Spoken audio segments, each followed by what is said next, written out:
Pues ustedes se han dado cuenta del proceso de licitación pública, de invitación pública número 02 de 2016 sobre los contratos de salud.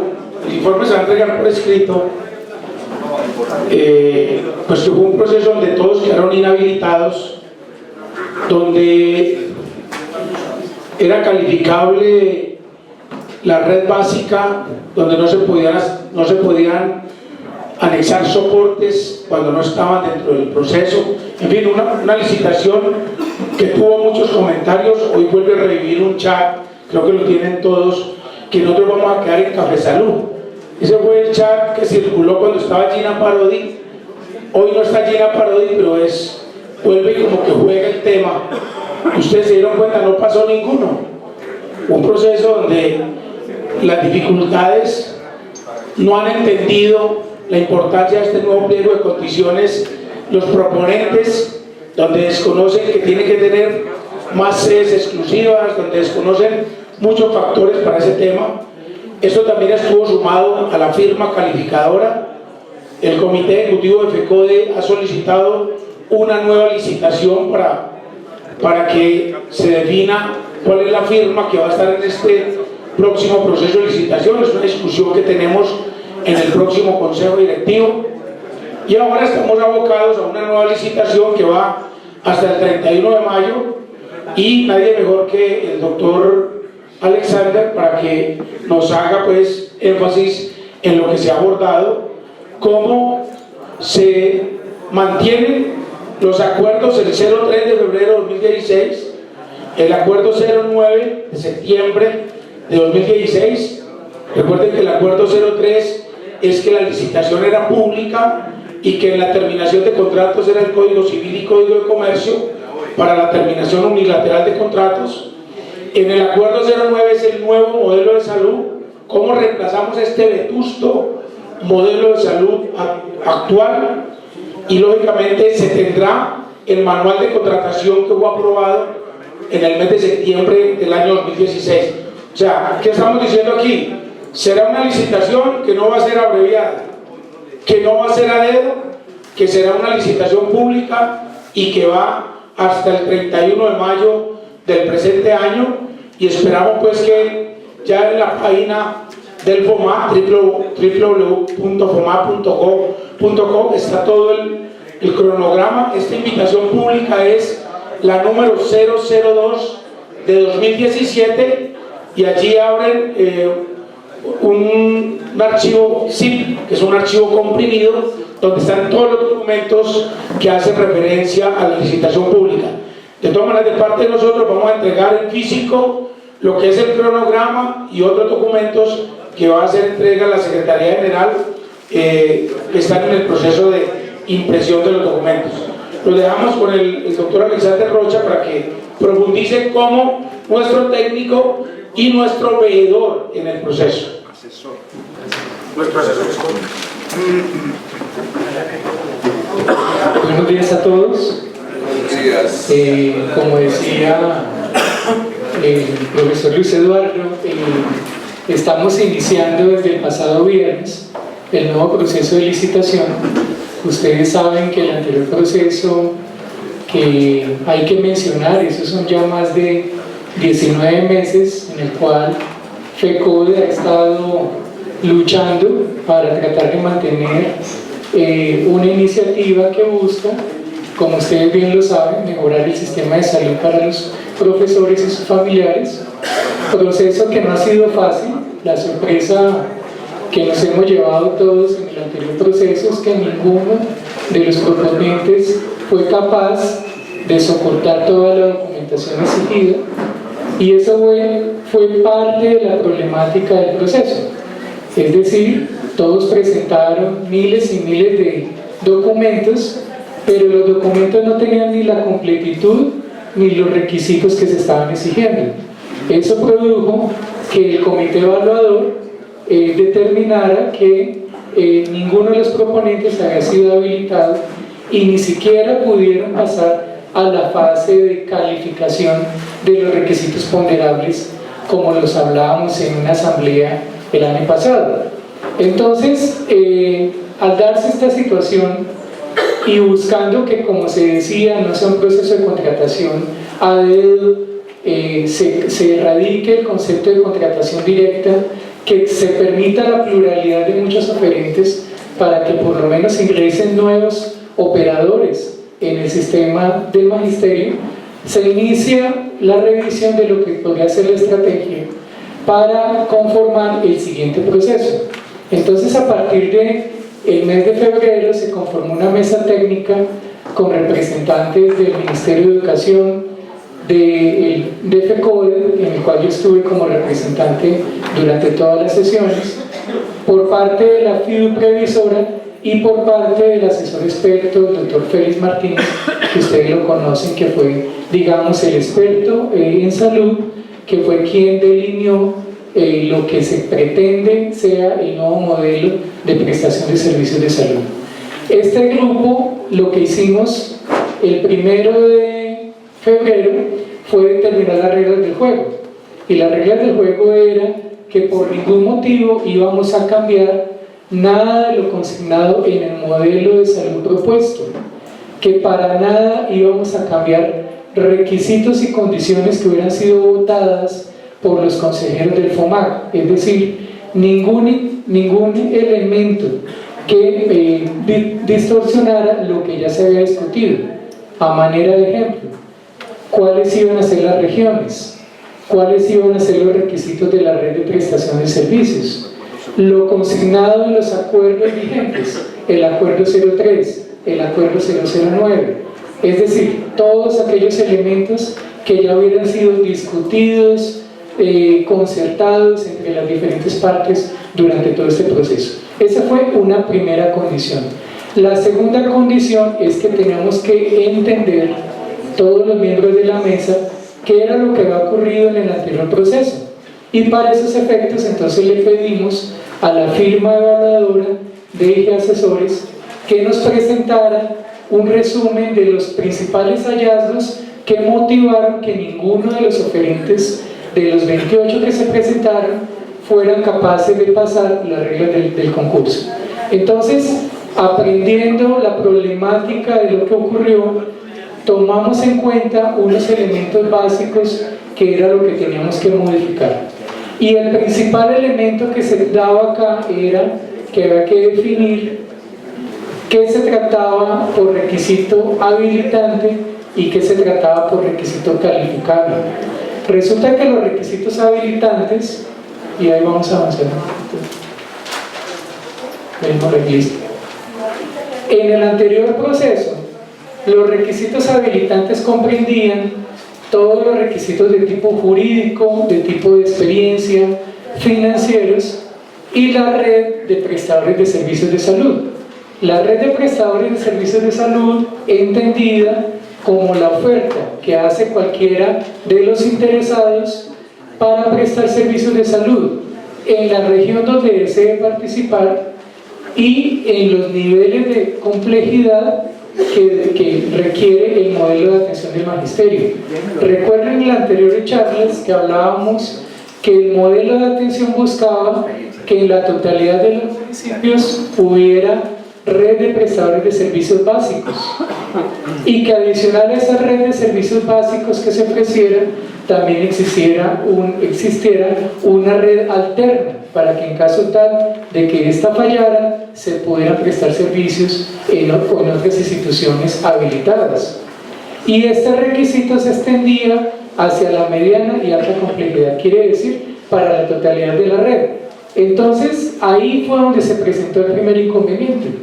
Los oferentes tenían que presentar una red de servicios en todos los municipios, pero adicional a eso tenían que soportar el ofrecimiento con varios documentos. Por cada prestador tenía que presentar una carta de intención, tenía que estar a paz y salvo, es decir, presentar paz y salvos con la red de prestadores que estaba ofreciendo, y adicionalmente tenía que presentar la habilitación del prestador en el Registro Especial de Prestadores de Servicios de Salud del Ministerio, denominado REPS.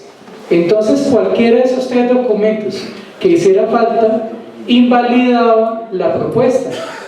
Entonces hubo oferentes que fallaron en el diligenciamiento de los formularios, que fallaron en el ofrecimiento de los servicios en cada municipio.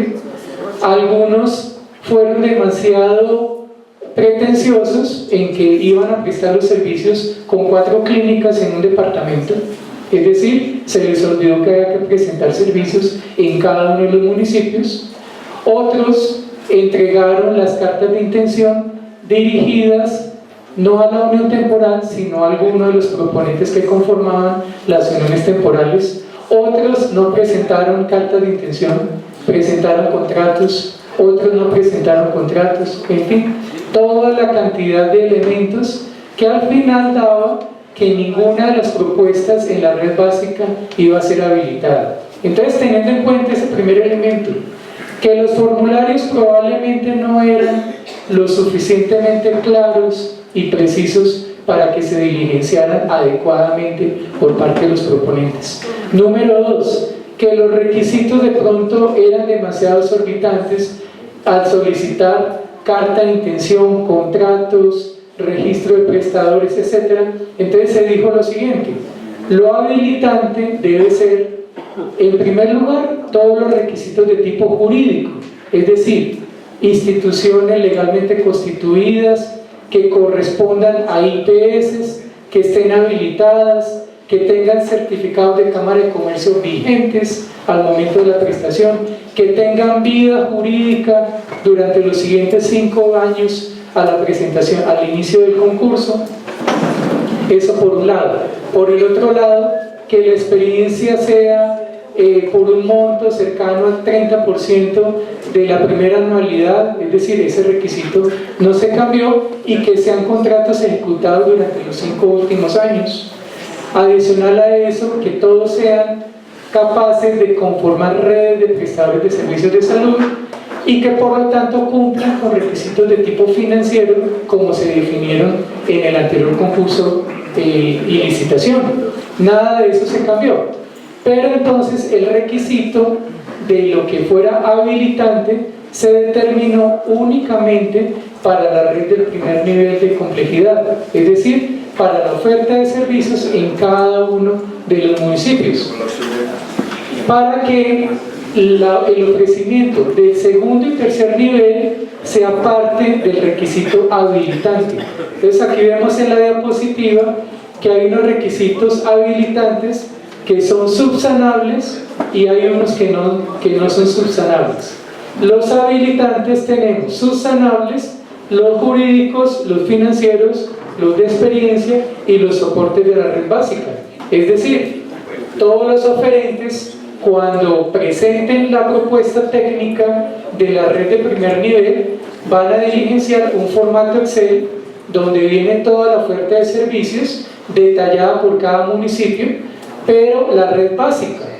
Y esa red básica, los documentos legales que confirman ese ofrecimiento pueden ser subsanables, es decir, pueden ser aclarados, pueden ser detallados en el momento que el evaluador así lo determine en un periodo de tiempo específico que quedó determinado en el concurso como tal, en el calendario del concurso. Pero lo que es el ofrecimiento de la red no es subsanable, es decir, si yo tengo la obligación de presentar 1, 2 IPS en cada municipio, eso lo presento en la red y en el formato destinado para los efectos, pero si yo lo diligencié mal, pues ahí sí perdí el año, porque es que para eso vienen unos formularios bien esquematizados, con las suficientes notas aclaratorias, con los diferentes instructivos, y eso va a permitir que la red de baja complejidad en el ofrecimiento se pueda aclarar cualquiera uno de los papelitos que la soporta. Ejemplo, hace falta un pasisalvo. De los 500 pasisalvos que presentó el oferente le faltó 1. Entonces el evaluador le dice: usted no me entregó tal pasisalvo, y el oferente va a tener 3 días hábiles para entregar ese documento. Si lo entrega, está subsanado el ofrecimiento. Si no lo entrega, pues no quedó habilitado. Esas son como las nuevas reglas del juego. De esa manera, en la primera etapa del proceso, que es la etapa de habilitación, en teoría, si todos son capaces de conformar una red de primer nivel, todos los oferentes pasarían la habilitación y por lo tanto entrarían a competir en la segunda etapa, que es lo que corresponde a lo calificable. Es decir, aquí lo que interesa en lo calificable es que los oferentes presenten redes de prestadores de servicios de salud de mediana y alta complejidad en todas las capitales del país y en las ciudades intermedias donde existan este tipo de instituciones. En ese punto van a tener que competir en número de camas, número de consultorios, número de servicios, etc. Y es aquí donde realmente se van a conseguir las mejores ofertas, porque es que en el primer nivel, por definición, toda la atención generalmente se da en la red pública y contadas excepciones de servicios de promoción y prevención, servicios de imagenología, de laboratorios, se pueden conseguir instituciones de tipo privado, pero generalmente en las regiones más apartadas siempre es el primer nivel. Entonces ahí no hay ningún tipo de competencia, porque las ESAs públicas hacen parte de un ofrecimiento a toda la población colombiana, mientras que el segundo y tercer nivel sí existe una oferta específica en las ciudades capitales, y ahí es donde debe el oferente demostrar la capacidad con la que tiene él para conformar las redes que permitirán desarrollar el modelo de atención del magisterio. Entonces, en la etapa calificable, nada de lo que se ofrezca será subsanado, nada. Es decir, que si ofrece una clínica que no está habilitada, pues obviamente perdió los puntos que corresponden y va a quedar en desventaja un oferente frente al otro. Entonces, haciendo este ajuste, pues ya de entrada se corrige en buena parte la problemática que se presentó en el pasado concurso. Sin olvidar que estos ofrecimientos corresponden a la red principal y a la red alterna. Aquí no se están cambiando las reglas del modelo. Los oferentes van a ofrecer una red principal para el primer nivel, segundo y tercer nivel, y una red alterna para iguales niveles de atención. Y adicionalmente a esto hay un ofrecimiento para la dispensación de medicamentos que ustedes veían que son medicamentos de tipo extrahospitalario, es decir, dispensación ambulatoria, dispensación para medicamentos para patologías de alto costo y dispensación fines de semana y en horario nocturno. Estos elementos que se mencionan que son subsanables solo lo serán para el primer nivel de atención y en el entendido que se haya hecho un ofrecimiento de la red de servicios. Si el oferente no ha hecho ofrecimiento de red de servicios, por lo tanto no tiene que subsanar. Si el oferente presentó los estados financieros y le faltan las notas o una aclaración a las notas a los estados financieros, pues podrá subsanar la presentación de la aclaración correspondiente, pero como condición deberá presentar los estados financieros, porque si no, ¿cómo se hace para calificar los indicadores que corresponden? Entonces, con este primer elemento hay otros elementos que se hicieron también ajustes. En primer lugar, para soportar la red de prestadores de servicios de salud, aparte del ofrecimiento de la red en un formato Excel que ya está parametrizado para los efectos, los oferentes deberán presentar únicamente las cartas de intención, y dichas cartas de intención van a utilizar un formato que de igual manera estandariza el concurso, de forma tal de que los contenidos con los cuales se puede verificar si es una carta de intención cierta van a ser iguales para todos. Aquí ya no va a haber excusa de que un oferente presentó un formato indicando unos aspectos y otro oferente presentó otro formato. Entonces, en esos casos, el evaluador encontraba que ni el uno ni el otro cumplía con los requisitos. En este caso, los formatos están totalmente estandarizados y de esa manera el evaluador no va a tener ningún tipo de dificultad para emitir el concepto correspondiente. Ese es el primer elemento. El segundo elemento es que los documentos de paz y salvo se expiden al corte del 30 de junio de 2016. Recuerden que en el anterior concurso eran al corte del 31 de marzo, aquí se mueve un trimestre hasta el 30 de junio de 2016. En tercer lugar, los estados financieros con los cuales se van a calcular los indicadores para habilitar la condición financiera serán al corte del 31 de diciembre de 2016. Y entiéndase que el estado financiero comprende el balance general, el estado de resultados, las notas a los estados financieros, y todo esto debe ir suscrito y firmado por el representante legal, revisor fiscal, contador y quien haga las veces dependiendo del tipo de institución que presente los estados financieros. De igual manera se hicieron ajustes y adiciones a lo que son las responsabilidades contractuales de los operadores del modelo de administración de servicios de salud y otros aspectos. Básicamente es que buena parte de lo que ya se había aprobado como anexos, de pronto había uno que otro aspecto que generaba algún tipo de contradicción o no era lo suficientemente claro, y lo que se hizo fue incorporar esto dentro de las obligaciones contractuales.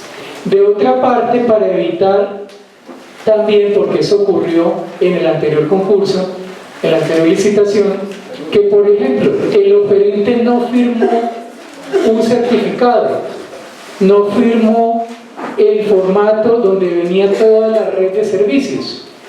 Entonces se dijo, pues es que el oferente firma una carta de presentación de la propuesta en la cual indica el listado de formatos, el listado de anexos, el número de folios, etc. Esa es la única firma que el representante legal del oferente debe suscribir.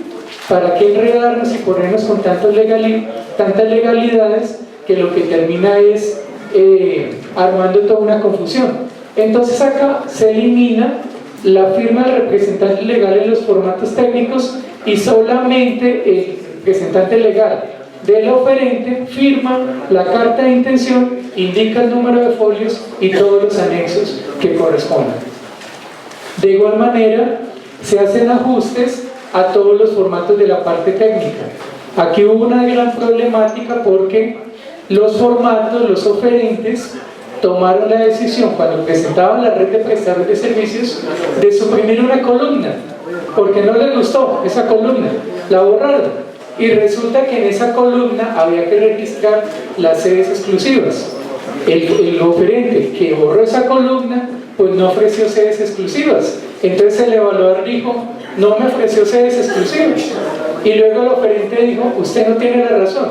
Entonces para acabar con ese problema todos los formatos vienen de una forma tal, los que van a ser de pliego definitivo, porque los que están publicados ahora, cualquiera persona los puede editar, pero los que quedan en el pliego definitivo, estamos en la etapa de pliegos, van a estar formateados de modo tal que nadie los puede modificar, suprimir y solo le pueden hacer la inclusión de información que corresponde.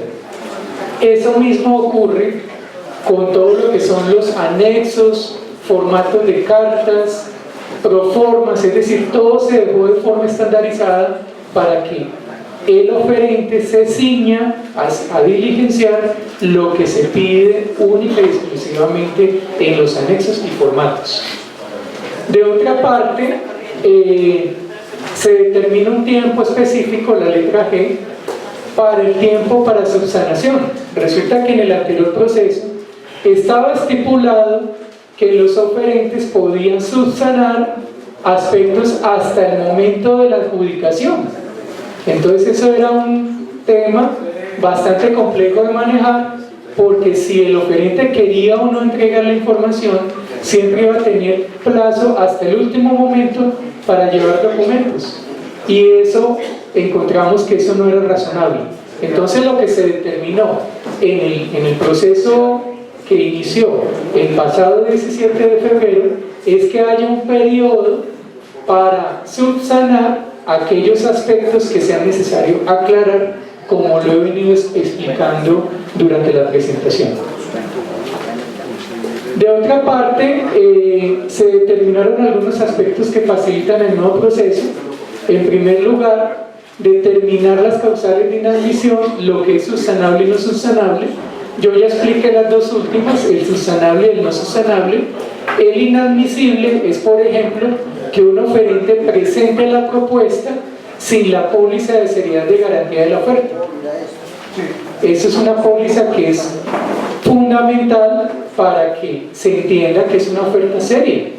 Hubo oferentes, 3 oferentes en el anterior proceso que no presentaron dicha póliza como tal. Entonces, si un oferente no presenta la póliza de garantía de seriedad de la oferta, es una causal para que sea inadmitida la propuesta como tal. De otra parte, se incorporó el procedimiento de calificación de las propuestas, es decir, ya ahora no es magia ni algo demasiado científico, hago la mano así para exagerar, porque ahí está claramente especificado cómo es que el evaluador va a calificar, qué es lo que va a mirar, qué es lo que va a tener en cuenta. Eso quedó incorporado en el punto 2.1.15 del prepliego, que se llama equipo evaluador, verificación de los requisitos de la oferta. De otra parte, se va a contar con una precalificación automática del ofrecimiento de la red de prestadores de servicios. Como los formatos en que se presenta la red, todos están estandarizados, entonces FIDU Previsora va a tener un aplicativo donde simplemente se lee, el evaluador va a cargar el ofrecimiento de X o Y unión temporal, y automáticamente el aplicativo va a hacer unas validaciones y va a determinar qué le falta, qué calificación obtiene, etcétera, etcétera, de una manera automatizada. Eso va a permitir que haya una unidad de criterio en la calificación y que no aparezca que un oferente que, por ejemplo, participa en 2 regiones, en una región lo califican de una manera y en otra región lo califican de otra manera. Aquí se unifica la forma de evaluación como tal. De otro lado, los formatos tendrán controles de diligenciamiento, como lo he explicado, para que la gente ni suprima información, donde sea un campo numérico solamente pueden registrar números, donde sea alfabético solo letras y como tal, y donde sea alfanumérico pues puede hacer las combinaciones del caso. Y todos los anexos y formatos están predefinidos y debidamente numerados. Aquí vemos en este listado que son cerca de 15 anexos que comprenden los anexos del modelo que no fueron modificados, que es el anexo 1, 2 y 3, que es lo que está consignado en el acuerdo 9, ahí se quedó tal cual, y luego viene desde el anexo 4 la carta de presentación, los documentos de conformación, minutas, constancias de cumplimiento de pago de aportes para fiscales, indicadores financieros, con todas las variedades, si es un oferente individual, si es un oferente plural, etcétera, etcétera. Y todos esos anexos están estandarizados para que no haya ningún tipo de cambio, como lo he venido explicando. Está la experiencia, los compromisos de cumplimiento, las cartas de intención, los formatos de paz y salvo, todos los requerimientos de los sistemas de información, y finalmente se presenta la estadística de afiliados al magisterio para todos los municipios, que eso es parte de la información que requieren los oferentes para poder elaborar sus propuestas. De otro lado, se estandarizan todos los formatos. Aquí está lo que yo les mencionaba. Fíjense que son formatos, dejémoslo ahí, en el que los 2 primeros, el formato 1, se presenta la red principal de servicios básicos, el 1A, la red alterna de servicios básicos, y esos 2 formatos son los que hacen parte de lo que sería habilitante, es decir, el ofrecimiento en cada uno de los municipios. Lo que diga en ese formato que va a decir es: para el municipio de Amagá en Antioquia ofrezco la S local de Antioquia para los servicios de consulta externa y medicina general, y unos laboratorios, unos servicios de imagenología, Eso va a venir consignado en ese formato con todos los números de habilitación de los servicios que me están ofreciendo, y yo esa información la soporto con la carta de intención, con el registro de prestadores de servicios de salud y con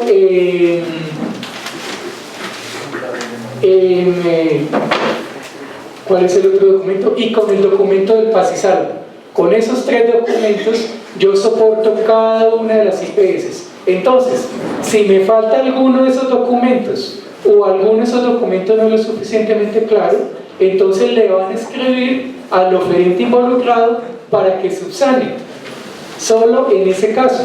Mientras que los formatos de la red principal de mediana y alta complejidad, tanto principal como alterna, servicios de hospitalización y cirugía, tanto principal como alterna, tanto lo que es apoyo diagnóstico y complementación terapéutica, principal y alterna, y el formato 5 y 6, que son los servicios de dispensación de medicamentos y las IPS acreditadas y todos los otros demás, ninguno de esos podrán ser objetos de subsanación. Es decir, ahí es donde los oferentes van a demostrar su capacidad para conformar las redes, pero hay que tener en cuenta que esta red es mucho más pequeña porque están ubicados en las ciudades intermedias y en las ciudades capitales, mientras que los ofrecimientos de primer nivel es en la totalidad de municipios. Entonces, si uno compara el número de IPS de la baja complejidad contra el número de IPS de la mediana y alta, pues obviamente son mayores en la baja complejidad y menores en la alta complejidad. Es por eso también que se determina que esto último no es subsanable, y por lo tanto ahí es donde van a entrar a competir los oferentes para ganarse una región, porque es el que más ofrezca servicios, el que más ofrezca camas, el que más ofrezca quirófanos, etcétera, etcétera. Y de otro lado hay otro elemento que se introduce, y es que para que cumplan se va a tener un estándar mínimo del 90% del ofrecimiento en dichas redes de prestaciones de servicios. Pero esto teniendo en cuenta que esto es para efectos de la licitación, pero para el efecto de la prestación, obviamente el oferente va a prestar los servicios en todos los municipios donde haya usuarios del FOMAC en el territorio nacional. Entonces, ya para finalizar la presentación, en la página web del FOMAC, como decía Luis Eduardo, está publicado en la nueva licitación como tal. Entonces ahí hay un archivo, que es un archivo comprimido, donde ustedes van a encontrar todos los anexos, todos los formatos, y van a encontrar el documento del prepliego. Eso fue publicado el pasado 16 de febrero. Hay la posibilidad de hacer observaciones hasta el 24 de febrero a las 5 de la tarde. El plazo para responder las observaciones es el 6 de marzo de 2017. Se inicia entonces formalmente el proceso, ya con pliego definitivo, el 10 de marzo. Cuando se publiquen los pliegos, 5 días después, es decir, el 15 de marzo, se hace la audiencia de aclaración y tipificación de riesgos, y el día 16 se hace la audiencia de aclaración de los términos, y el día 17 se hace una jornada de capacitación en el diligenciamiento de todos los formatos. Esto último no estaba en el anterior proceso. Aquí se le está dando una jornada de un día a todos los interesados para explicarles cómo diligenciar todos los formatos, para que después no haya ninguna razón del no diligenciamiento o diligenciamiento inadecuado de las ofertas. Luego de esto viene una etapa de observaciones al documento definitivo hasta el 21 de marzo, se dan respuestas hasta el 24, y el día 10 de abril a las 3 de la tarde se hace el cierre del proceso. Es decir, el día 10 de abril los oferentes presentan sus propuestas para que sean objeto de todo el proceso de habilitación y calificación que los podría hacer meritorios de ganadores en el concurso. Ese cierre del proceso inicia con una fase de evaluación de las propuestas y la identificación de los requerimientos para subsanar, con plazo hasta el 25 de abril, y luego 3 días después viene la publicación del informe de verificación de requisitos habilitantes y calificación de las propuestas, y por lo tanto el traslado del informe de evaluación. Entonces fíjense que del 25 de abril, del 10 de abril al 25 de abril, el evaluador puede solicitar información a los oferentes para subsanar aquellos aspectos que no hayan quedado totalmente aclarados. Y posteriormente, cuando se dé el traslado al informe de evaluación el 28 de abril, hay una etapa en la cual cualquiera de los ciudadanos puede manifestar observaciones acerca de las diferentes ofertas que se presenten. Esa es la etapa de traslado de observaciones, y luego viene ya la evaluación de todas estas observaciones hasta el 8 de mayo, presentación del informe al Consejo Directivo del FOMAC con los resultados de la licitación, y el 18 de mayo desde las 9 de la mañana se haría la audiencia pública de adjudicación para los proponentes que hayan surtido las etapas de habilitación y hayan sido calificados favorablemente como ganadores de cualquiera de las regiones del concurso. Luego vendría la suscripción del contrato, expedición de pólizas entre el 19 y el 22 de mayo, y del 23 a 31 de mayo se haría el proceso de empalme, con el cual los actuales prestadores de servicios de salud hacen toda la alineación con los nuevos contratistas para que se continúe con la prestación de los servicios a todos los usuarios del servicio de salud del magisterio. En este último aspecto hay que hacer un comentario, y es que se vienen haciendo desde hace ya varias semanas una serie de reuniones regionales con los diferentes contratistas prestadores de servicios de salud actuales, con representación de FECODE desde su Consejo Ejecutivo, en el cual se está poniendo como a tono la realidad del servicio en las diferentes regiones, porque es evidente que se han presentado represamientos que hacen que el servicio no se esté dando con la oportunidad que se requiere. Entonces, FIDU Previsora viene trabajando en coordinación con FECODE estas reuniones regionales, pero por su parte también FIDU Previsora, desde su área de auditoría, viene haciendo presencia en las diferentes regiones para evitar casos de usuarios que no hayan sido atendidos y que en cambio sí requieran servicios con urgencias, como dependan de sus patologías y de su diferente estado de salud. Entonces digamos que este es el informe general. Ya estamos, digamos, iniciando un nuevo proceso. Los invito a que consulten la información que está publicada en el FOMAC. Es una información que es disponible para cualquier persona, y ahí van a encontrar el documento del prepliego. Recuerden que se pueden presentar observaciones al documento del prepliego.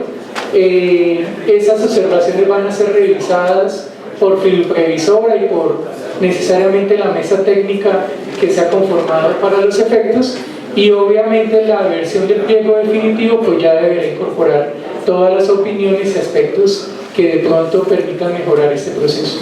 Si tienen algún tipo de inquietud, pues con gusto la puedo resolver en este momento.